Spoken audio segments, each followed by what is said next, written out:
Was the hill that you were on actually in town, or was it outside of town? Was. The hill where the ghetto was? Outside of outside town. of town. You were in this area, it was enclosed. Mm-hmm. How did food come to you? They probably organized, they sent food up. Okay, they being the Nazis? Yes. Okay. At the very bottom of it, they established a shop, Rosner's shop. And the people, some of them had to go to work there from our ghetto. And the man that ran it eventually helped a lot of people. He was a German. Mm-hmm. How did he help them? Huh? How did he help? Some of them he sent to his family. Some of them he said he must have them for work. Mm-hmm. But he did save a lot of people. What was the town? I mean, the Rosner, shop? His name was Rosner. I see, They were Rosner, repaired. okay. Did you hear that name? No. No. They repaired uniforms for the military. So he put a lot of women to sew. And a lot of them he saved. Mm-hmm. So it was like a factory? Yeah. Okay.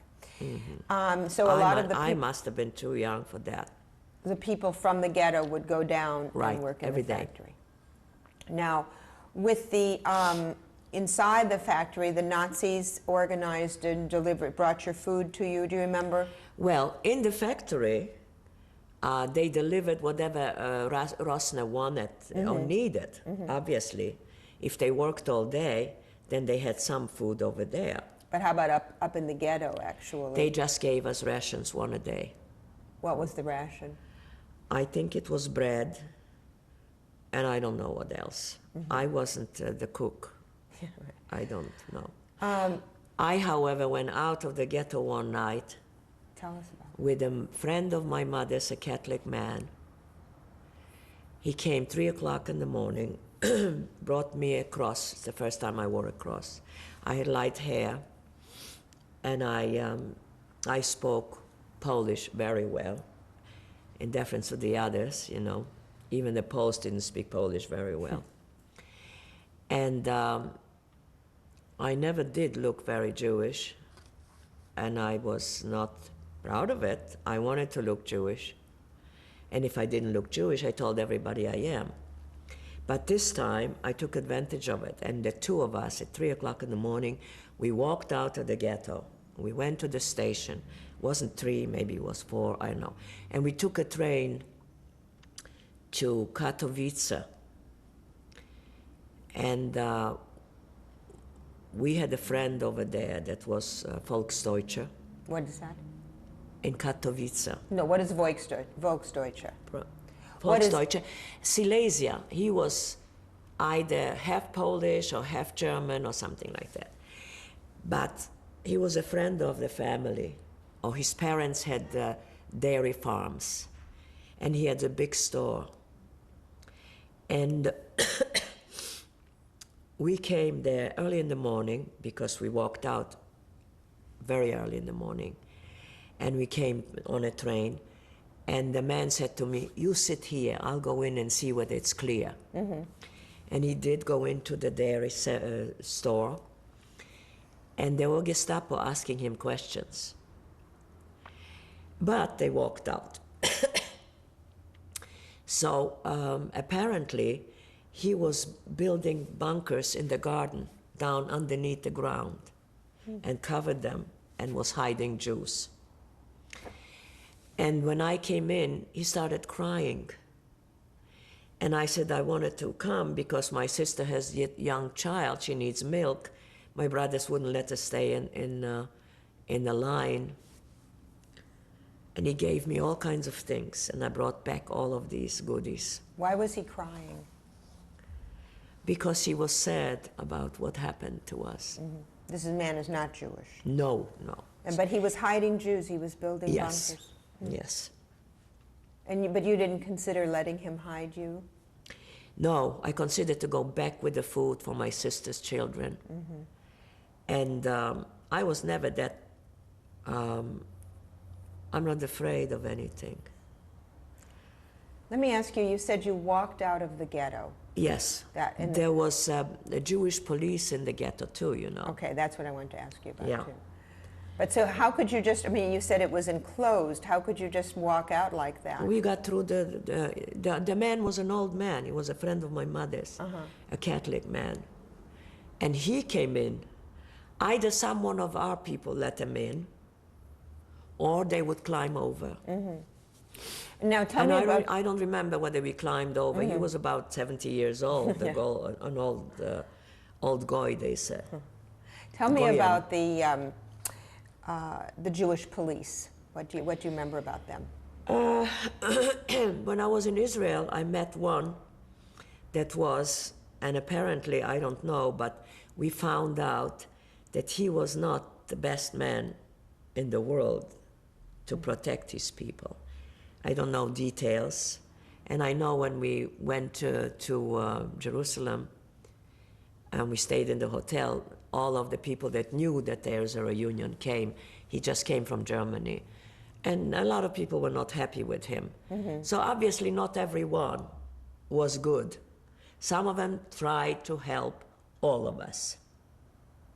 Do you have any idea how they became the policemen? They obviously were chosen by the Germans to became policemen in the ground. Yeah. So there were, the Germans, the Nazis were in control of the camp, of the ghetto, I'm sorry. And then they were, there were Jewish policemen within the ghetto. Inside. Were there also Poles who were organizing or guarding in No. any way? So it was just the They Germans just on the were outside? squealers. Right. Okay. So how long Their was... reputation isn't the first thing in our lives, believe me. They were good people. My mother was in the ghetto, and her young grandson, he was about 5 years old, named after my father. She had a friend, a Polish friend. And whatever we had left, we sent to her. And then my mother went there. But Wait, later I'm on, sorry, I'm not she understanding. left the ghetto. She went to her Polish friend with her grandson on her arms. One of the grandsons, I show you which one. I don't think that there is one of those. She lost 7 grandchildren. And she went to this woman, and they opened their doors for her.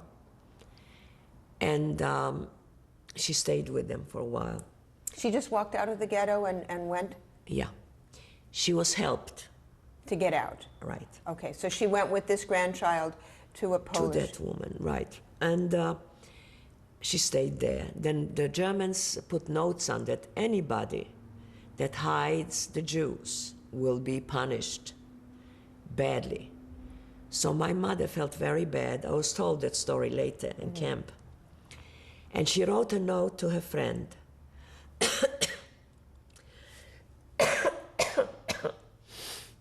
Telling her that she cannot take advantage of their lives. She cannot let them be punished. And she took her child and walked out. And she gave herself up. They caught her walking, Your mother?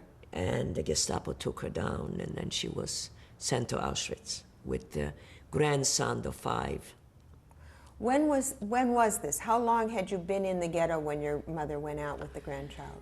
I don't recall. You know, time was flying. Who looked at time? Right. We looked at every single day separately. But was it over a period of a year or months or... I don't remember how long we were there. We went from there to the trains. Yeah. Whether we were a year or not, I don't remember. Any idea of how many people were in the ghetto? Many, but I don't know how many. There were sometimes 12 people in one room. Right, but you have no idea how... No idea. How big an area it was even? I went back there to try to find some pictures. Yeah. Nobody knew that that was a ghetto. Everything was green. The woman said, there was nothing like that. I said, you go to hell. And I walked away heartbroken. I don't remember who went with me up there. Yeah, my daughter. That's all that one time I went to Poland. Right. And we walked and walked, and everything was green, and all of the places were gone. Everything was gone. We built a shelter in the place, in that room. We dug down under. They found everybody. So some of you were hiding in there. In the, and if a child was crying, we put him in a pillow. So your mother left the ghetto. Was she trying to get help for this child, or why would she have taken just the one child out? Who? You said your mother left the ghetto. Oh, because that one child was with us. He was the only grandchild with him, with And you? the mother was with us, his mother. Right. She's still alive. I just saw her not long ago in France. But your mother went out with this child. She Yeah. went to seek help from a non-Jew.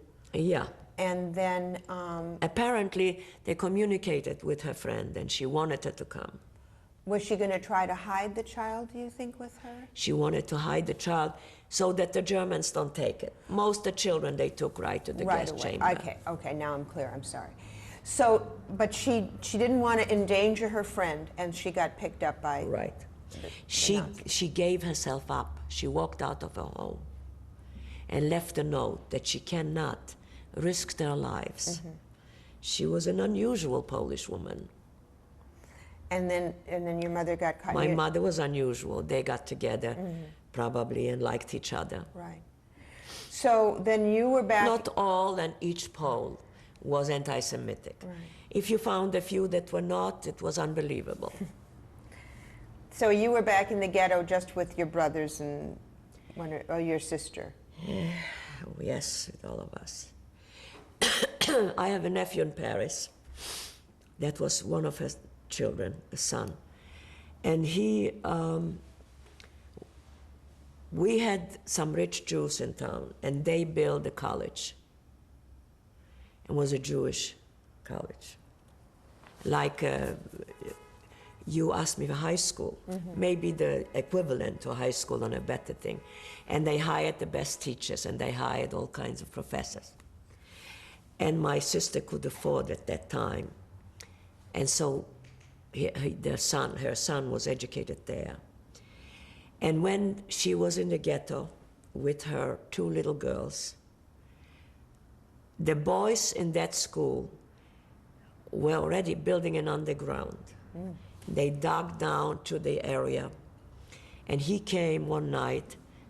He not that one night, they dug down first, they knew exactly. And they made a hole into her room. And he says, Mom, I want to take you and the babies and Daddy. And she had they had papers to go to America for the expo. But my brother-in-law's brother-in-law said we cannot because we have business problems. That's why they didn't go.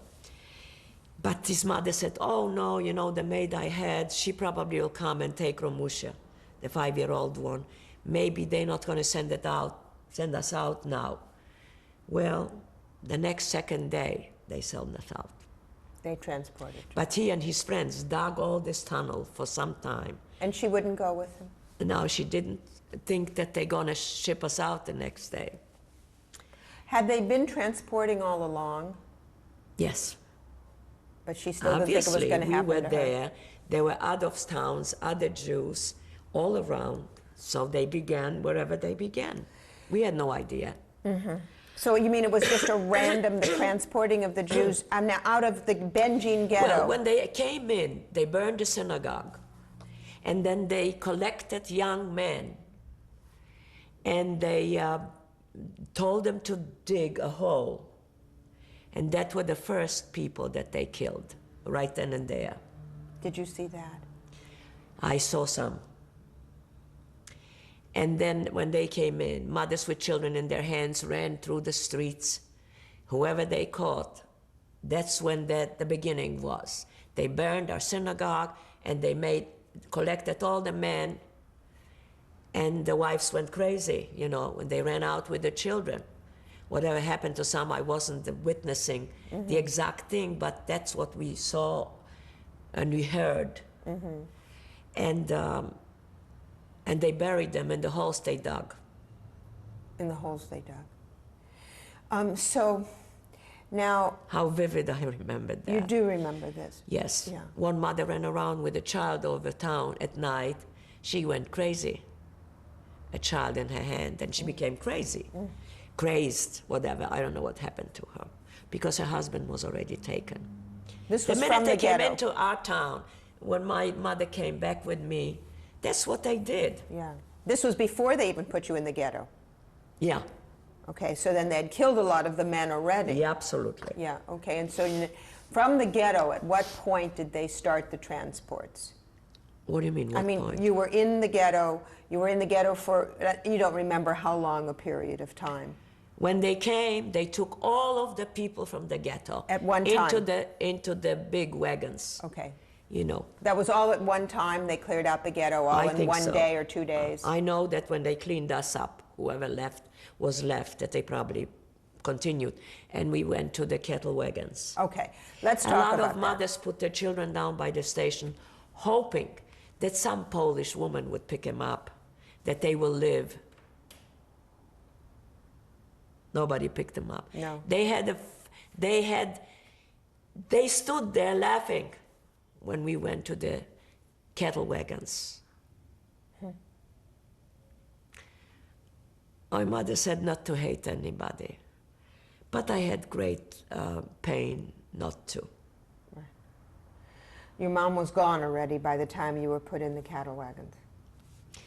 I don't think so, because she was still hiding. She gave herself up later. Oh, I see, I see. So, But my brother found this out, and he wasn't yet in camp. I see. So now they took you down from the hill, they marched you all down to the train station. Yeah, middle of the night they came. Uh-huh. And with loudspeakers or something, they said, get up and come out? I don't remember, there was so much noise. They found a way. Uh-huh. And they marched you down, all of you, from the ghetto. Yes. And they loaded you on trains. Cattle wagons was waiting. And you know, from Benjin to Auschwitz was maybe a 2-hour ride on the train. It took us 48 hours. The cattle wagons were locked, the babies were crying, there wasn't anything for them, just a little water, or maybe not even that. They took God knows how many hours to get there. From Benjin to Krakow, it was a 2-hour, 3-hour, the most train ride. Do you remember when this was? What year it was? What time of year? What years did it start? Oh, it was very hot when they came in. It must have been September. The heat was horrendous. The cattle wagons were heated up. And many little children that didn't have either breastfeeding or even water, they perished before they got burned. So- It is a vivid sight when you think about it for us, always. And you know, some people say, why you always talk about the Holocaust? I said, we survived, remember. And it's hard not to remember. You know, when I sometimes have a good time or whatever, I feel damn guilty. It is not, you know, when I came to this town, because my children lived in all of them in California, Sacramento and here, and I wanted to be close to them. So I decided to be bi-coastal, back and forth, because I still have business there. And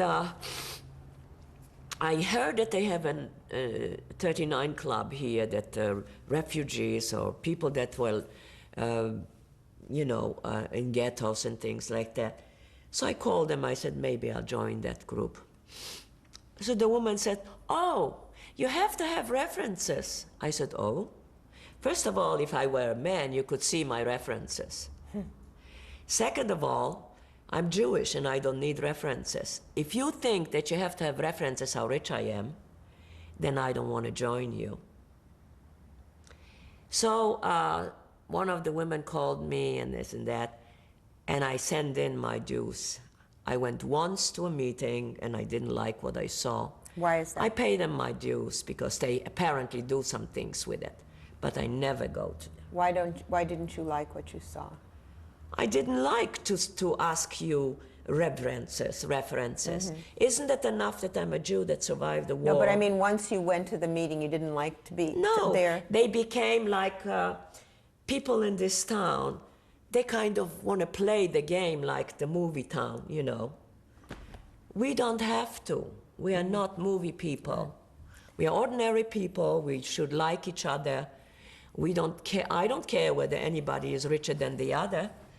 Sometimes we had the luck to work a hard day. I worked 24 hours. I needed to be busy. And I took over a business that was going to go bankrupt or something. I didn't know how to count $2 million.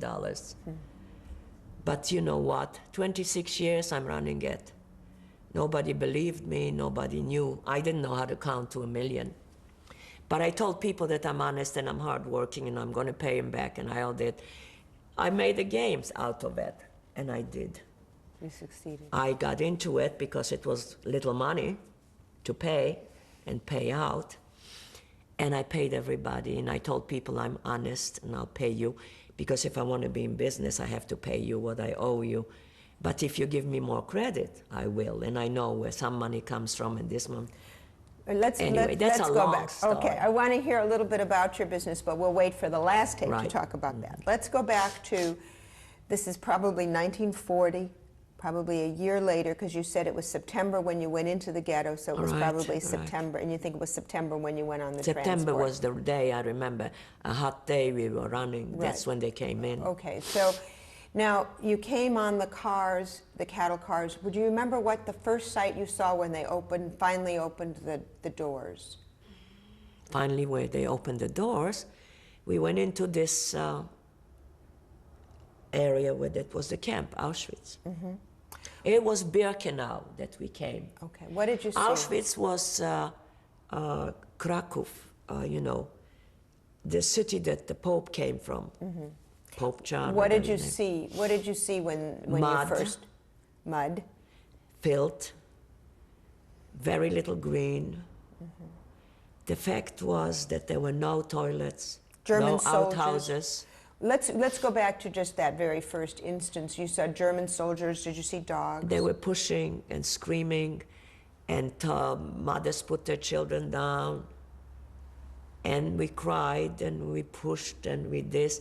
And then they stripped us naked and they said, "You're going to go in and bathe." That's when we bathed. And then they made selections. Old women on one side, young women on the other side. And of course, children went to hell.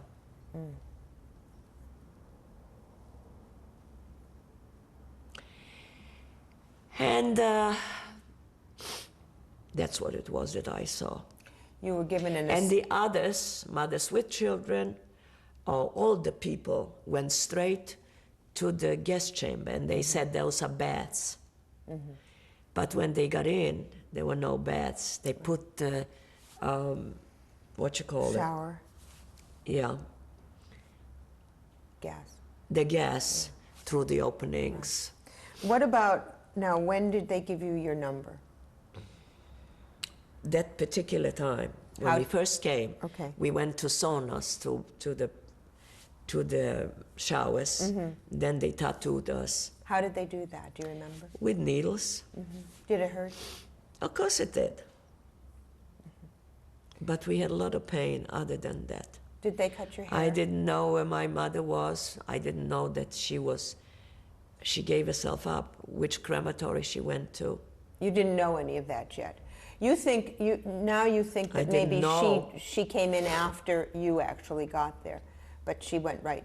Tell me about, did they cut your hair? Pardon? Did they cut your hair? Oh yes, shaved us. What did they give? They shaved us, they gave us rag to put on our bodies, almost wet rags, and that was it. Was it a uniform? Not the first. Later we had blue and gray. stripes. I never wear stripes. What about shoes? Whatever shoes. I remember the only shoes I remember is when I started running away from the what you call it, the Death March. You heard of the Death March? Yes. They called it Death March because we walked miles and kilometers. That's at the That's very at the end. end. We'll Right. get to that. Okay. Yeah. So now you But were. I don't remember. They gave us wooden shoes. They did give you wooden shoes. Okay. Were you assigned to a barrack? Do you remember? To a barrack with other women? The first barrack were the stables of the Polish cavalry.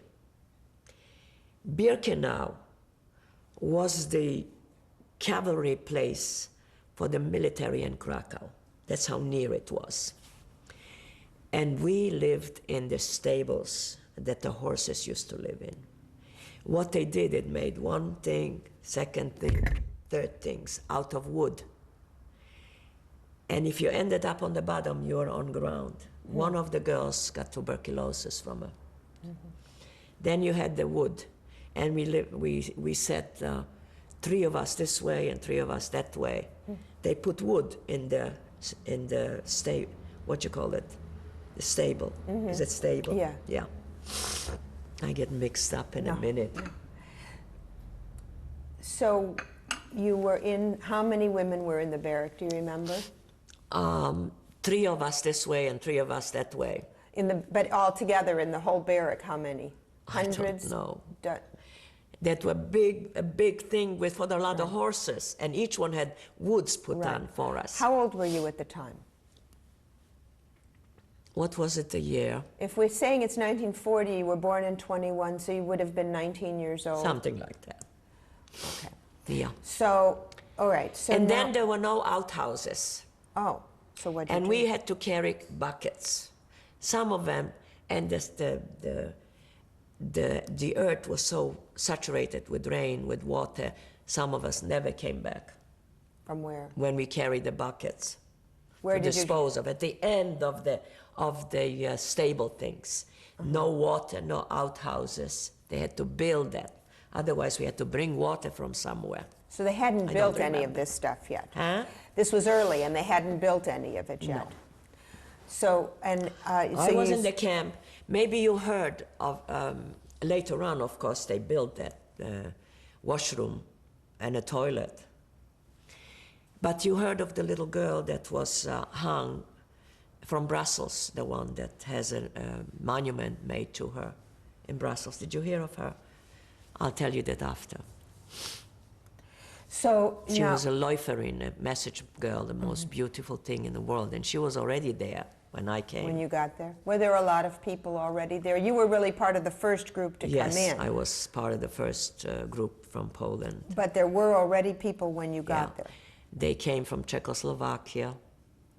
The first one came from Czechoslovakia, from Brussels, from Paris, from all places. So The French were not such good people, believe me. the French Jews? are you Not the saying? Jews. The non-Jews. So when you got there, and how organized were they at this point? Were they ready for you yet, or? If they were not ready, what was the difference to them? Even if they would be ready, they wouldn't give us anything. And if they're not ready, they didn't give a damn. So now, what did you do every day? We started working outside. We carried stones. We had to, first of all, we had to get up and install Zählerpell. You know, they were counting us every morning not to lose their gold. I hate to say that word. My mother her maiden name was Gold, Rivka Gold, and she used to say, I am pure 48 karat gold. She was. So in the morning, how early in the morning would you get up? Do you remember? Sometimes we had to get up at 3 o'clock, 4 o'clock, and stand Zählerpell. And explain what Zählerpell is. Counting. Zahlen. So you would You stand count you would in stand in German. lines outside your barracks. Outside the barracks, close to and everything was electrified.